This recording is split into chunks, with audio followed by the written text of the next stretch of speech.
The Great Controversy, chapter 41. Desolation of the earth. Her sins have reached unto heaven, and God hath remembered her iniquities. In the cup which she hath filled, fill to her double. How much she hath glorified herself and lived deliciously, so much torment and sorrow give her. For she saith in her heart, I sit a queen, and am no widow, and shall see no sorrow. Therefore shall her plagues come in one day, death and mourning and famine, and she shall be utterly burned with fire. For strong is the Lord God who judgeth her. And the kings of the earth, who hath committed fornication and lived deliciously with her, shall bewail her and lament for her, saying, Alas, alas, that great city Babylon, that mighty city! For in 1 hour is thy judgment come. The merchants of the earth that hath waxed rich through the abundance of her delicacies shall stand afar off for the fear of her torment, weeping and wailing and saying, Alas, alas, that great city, that was clothed in fine linen and purple and scarlet, and decked with gold and precious stones and pearls. For in 1 hour so great riches is come to naught. Such are the judgments that fall upon Babylon in the day of the visitation of God's wrath. She has filled up the measure of her iniquity. Her time has come. She is ripe for destruction. When the voice of God turns the captivity of his people, there is a terrible awakening of those who have lost all in the great conflict of life. While probation continued, they were blinded by Satan's deceptions, and they justified their course of sin. The rich prided themselves upon their superiority to those who were less favored, but they had obtained their riches by violation of the law of God. They had neglected to feed the hungry, to clothe the naked, to deal justly, and to love mercy. They had sought to exalt themselves and to obtain the homage of their fellow creatures. Now they are stripped of all that made them great and are left destitute and defenseless. They look with terror upon the destruction of the idols which they preferred before their Maker. They have sold their souls for earthly riches and enjoyments, and have not sought to become rich toward God. The result is their lives are a failure. Their pleasures are now turned to gall, their treasures to corruption. The gain of a lifetime is swept away in a moment. The rich bemoan the destruction of their grand houses, the scattering of their gold and silver, but their lamentations are silenced by the fear that they themselves are to perish with their idols. The wicked are filled with regret, not because of their sinful neglect of God and their fellow man, but because God has conquered. They lament that the result is what it is, but they do not repent of their wickedness. They would leave no means untried to conquer if they could. The world see the very class whom they have mocked and derided and desired to exterminate pass unharmed through pestilence, tempest, and earthquake. He who is to the transgressors of his law a devouring fire is to his people a safe pavilion. The minister who has sacrificed truth to gain the favor of men now discerns the character and influence of his teachings. It is apparent that the omniscient eye was following him as he stood in the desk, as he walked the streets, as he mingled with men in the various scenes of life. Every emotion of the soul, every line written, every word uttered, every act that led men to rest in a refuge of falsehood has been scattering seed. And now, in the wretched, lost souls around him, he beholds the harvest. Saith the Lord, They hath healed the hurt of the daughter of my people slightly, saying, Peace, peace, when there is no peace. With lies ye have made the heart of the righteous sad, whom I have not made sad, and strengthened the hands of the wicked, that he should not return from his wicked way, by promising him life. Woe be unto the pastors that destroy and scatter the sheep of my pasture. Behold, I will visit upon you the evil of your doings. Howl, ye shepherds, and cry, and wallow yourselves in the ashes, ye principal of the flock.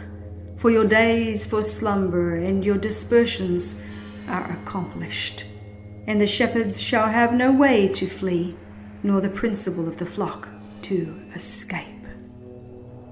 Ministers and people see that they have not sustained the right relation to God. They see that they have rebelled against the author of all just and righteous law. The setting aside of the divine precepts gave rise to thousands of springs of evil, discord, hatred, iniquity, until the earth became one vast field of strife, one sink of corruption. This is the view that now appears to those who rejected truth and chose to cherish error. No language can express the longing which the disobedient and disloyal feel for that which they have lost forever, eternal life. Men whom the world has worshipped for their talents and eloquence now see these things in their true light. They realize what they have forfeited by transgression, and they fall at the feet of those whose fidelity they have despised and derided, and confess that God has loved them. The people see that they have been deluded. They accuse one another of having led them to destruction. But all unite in heaping their bitterest condemnation upon the ministers. Unfaithful pastors have prophesied smooth things. They have led their hearers to make void the law of God and to persecute those who would keep it holy. Now, in their despair, these teachers confess before the world their work of deception. The multitudes are filled with fury. We are lost, they cry, and you are the cause of our ruin. And they turn upon the false shepherds. The very ones that once admired them most will pronounce the most dreadful curses upon them. The very hands that once crowned them with laurels will be raised for their destruction. The swords which were to slay God's people are now employed to destroy their enemies. Everywhere there is strife and bloodshed. A noise shall come even to the ends of the earth. For the Lord hath a controversy with the nations. He will plead with all flesh. He will give them that are wicked to the sword. For 6,000 years the great controversy has been in progress. The Son of God and his heavenly messengers have been in conflict with the power of the evil one, to warn, enlighten, and save the children of men. Now all have made their decisions. The wicked have fully united with Satan in his warfare against God. The time has come for God to vindicate the authority of his downtrodden law. Now the controversy is not alone with Satan, but with men. The Lord hath a controversy with the nations. He will give them that are wicked to the sword. The mark of deliverance has been set upon those that sigh and that cry for all the abominations that be done. Now the angel of death goes forth, represented in Ezekiel's vision by the men with the slaughtering weapons, to whom the command is given, slay utterly old and young, both maids and little children and women. But come not near any man upon whom is the mark, and begin at my sanctuary. They begin at the ancient men which were before the house. The work of destruction begins among those who have professed to be the spiritual guardians of the people. The false watchmen are the first to fall. There are none to pity or to spare. Men, women, maidens, and little children perish together. The Lord cometh out of his place to punish the inhabitants of the earth for their iniquity. The earth also shall disclose her blood, and shall no more cover her slain. And this shall be the plague wherewith the Lord will smite all the people that have fought against Jerusalem. Their flesh shall consume away while they stand upon their feet, and their eyes shall consume away in their holes, and their tongue shall consume away in their mouth. And it shall come to pass in that day, that a great tumult from the Lord shall be among them. And they shall lay hold every one on the hand of his neighbor, and his hand shall rise up against the hand of his neighbor. In the mad strife of their own fierce passions, and by the awful outpouring of God's unmingled wrath, fall the wicked inhabitants of the earth, priests, rulers, and people, rich and poor, high and low. And the slain of the Lord shall be at that day from one end of the earth even unto the other of the earth. They shall not be lamented, neither gathered nor buried. At the coming of Christ, the wicked are blotted from the face of the whole earth, consumed with the spirit of his mouth, and destroyed with the brightness of his glory. Christ takes his people to the city of God, and the earth is emptied of its inhabitants.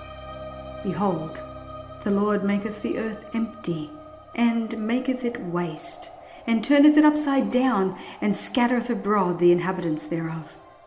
The land shall be utterly emptied and utterly spoiled, for the Lord hath spoken this word.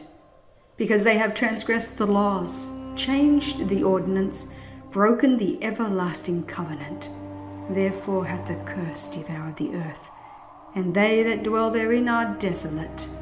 Therefore the inhabitants of the earth are burned. The whole earth appears like a desolate wilderness, the ruins of cities and villages destroyed by the earthquake, uprooted trees, ragged rocks, thrown out by the sea or torn out of the earth itself, are scattered over its surface, while vast caverns mark the spot where the mountains have been rent from their foundations. Now the event takes place foreshadowed in the last solemn service of the Day of Atonement, when the ministration in the Holy of Holies had been completed, and the sins of Israel had been removed from the sanctuary by virtue of the blood of the sin offering. Then the scapegoat was presented alive before the Lord, and in the presence of the congregation the high priest confessed over him all the iniquities of the children of Israel, and all their transgressions in all their sins, putting them upon the head of the goat. In like manner, when the work of atonement in the heavenly sanctuary has been completed, then in the presence of God and heavenly angels and the hosts of the redeemed, the sins of God's people will be placed upon Satan. He will be declared guilty of all the evil which he has caused them to commit. And as the scapegoat was sent away into the land not inhabited, so Satan will be banished to the desolate earth, an uninhabited and dreary wilderness. The Revelator foretells the banishment of Satan and the condition of chaos and dissolution to which the earth is to be reduced, and he declares that this condition will exist for 1,000 years. After presenting the scenes of the Lord's second coming and the destruction of the wicked, the prophecy continues. I saw an angel come down from heaven, having the key of the bottomless pit, and a great chain in his hand. And he laid hold on the dragon, that old serpent which is the devil and Satan, and bound him 1,000 years, and cast him into the bottomless pit, and shut him up, and set a seal upon him, that he should deceive the nations no more, till the 1,000 years should be fulfilled, and after that he must be loosed a little season. That the expression bottomless pit represents the earth in a state of confusion and darkness is evident from other scriptures. Concerning the condition of the earth, in the beginning, the Bible record says that it was without form and void, and darkness was upon the face of the deep. Prophecy teaches that it will be brought back, partially at least, to this condition. Looking forward to the great day of God, the prophet Jeremiah declares, I beheld the earth, and lo, it was without form and void, and the heavens, and they had no light. I beheld the mountains, and lo, they trembled, and all the hills moved lightly. I beheld, and lo, there was no man, and all the birds of the heavens were fled. I beheld, and lo, the fruitful place was a wilderness, and all the cities thereof were broken down. Here is to be the home of Satan with his evil angels for 1,000 years, limited to the earth. He will not have access to other worlds to tempt and annoy those who have never fallen. It is in this sense that he is bound. There are none remaining upon whom he can exercise his power. He is wholly cut off from the work of deception and ruin which for so many centuries has been his sole delight. The prophet Isaiah, looking forward to the time of Satan's overthrow, exclaims, "How art thou fallen from heaven, O Lucifer, son of the morning? How art thou cut down to the ground, which did weaken the nations? Thou hast said in thine heart, I will ascend unto heaven. I will exalt my throne above the stars of God. I will be like the Most High. Yet thou shalt be brought down to hell, to the sides of the pit. They that see thee shall narrowly look upon thee, and consider thee, saying, Is this the man that made the earth to tremble? That did shake kingdoms, and made the world as a wilderness, and destroyed the cities thereof, that openeth not the house of his prisoners? For 6,000 years Satan's work of rebellion has made the earth to tremble. He has made the world as a wilderness, and destroyed the cities thereof. For 6,000 years his prison house has received God's people, and he would have held them captive forever. But Christ has broken his bands and set the prisoners free. Even the wicked are now placed beyond the power of Satan, and alone with his evil angels he remains to realize the effect of the curse which sin has brought. The kings of the nations, even all of them, lie in glory, every one in his own house, the grave. But thou art cast out of thy grave like an abominable branch. Thou shalt not be joined with them in burial, because thou hast destroyed thy land and slain thy people. For 1,000 years Satan will wander to and fro in the desolate earth to behold the result of his rebellion against the law of God. During this time his sufferings are intense. Since his fall, his life of unceasing activity has banished reflection, but he is now deprived of his power and left to contemplate the part which he has acted since first he rebelled against the government of heaven, and to look forward with trembling and terror to the dreadful future, when he must suffer for all the evil that he has done and be punished for the sins that he has caused to be committed. To God's people, the captivity of Satan will bring gladness and rejoicing. Said the prophet, It shall come to pass in the day that Jehovah shall give thee rest from thy sorrow, and from thy trouble, and from the hard service wherein thou wast made to serve, that thou shalt take up this parable against the king of Babylon, here representing Satan, and say, How hath the oppressor ceased? Jehovah hath broken the staff of the wicked, the scepter of the rulers that smote the peoples in wrath with a continual stroke, that ruled the nations in anger with a persecution that none restrained. During the 1,000 years between the first and the second resurrection, the judgment of the wicked takes place. The Apostle Paul points to the judgment as an event that follows the second advent. Judge nothing before the time until the Lord come, who both will bring to light the hidden things of darkness and will make manifest the counsels of the heart. Daniel declares that when the Ancient of Days came, judgment was given to the saints of the Most High. At this time the righteous reign as kings and priests unto God. John in the Revelation says, I saw thrones, and they that sat upon them, and judgment was given unto them. They shall be priests of God and of Christ, and shall reign with him 1,000 years. It is at this time that, as foretold by Paul, the saints shall judge the world. In union with Christ they judge the wicked, comparing their acts with the statute book, the Bible, and deciding every case according to the deeds done in the body. Then the portion which the wicked must suffer is meted out according to their works, and it is recorded against their names in the book of death. Satan also and evil angels are judged by Christ and his people. Says Paul, "Know ye not that we shall judge angels?" And Jude declares that the angels which kept not their first estate, but left their own habitation, he hath reserved in everlasting chains under darkness unto the judgment of the great day. At the close of the 1,000 years, the second resurrection will take place. Then the wicked will be raised from the dead and appear before God for the execution of the judgment written.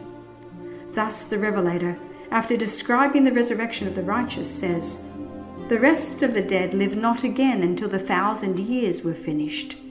And Isaiah declares concerning the wicked, "They shall be gathered together as prisoners are gathered in the pit, and shall be shut up in the prison, and after many days shall they be visited."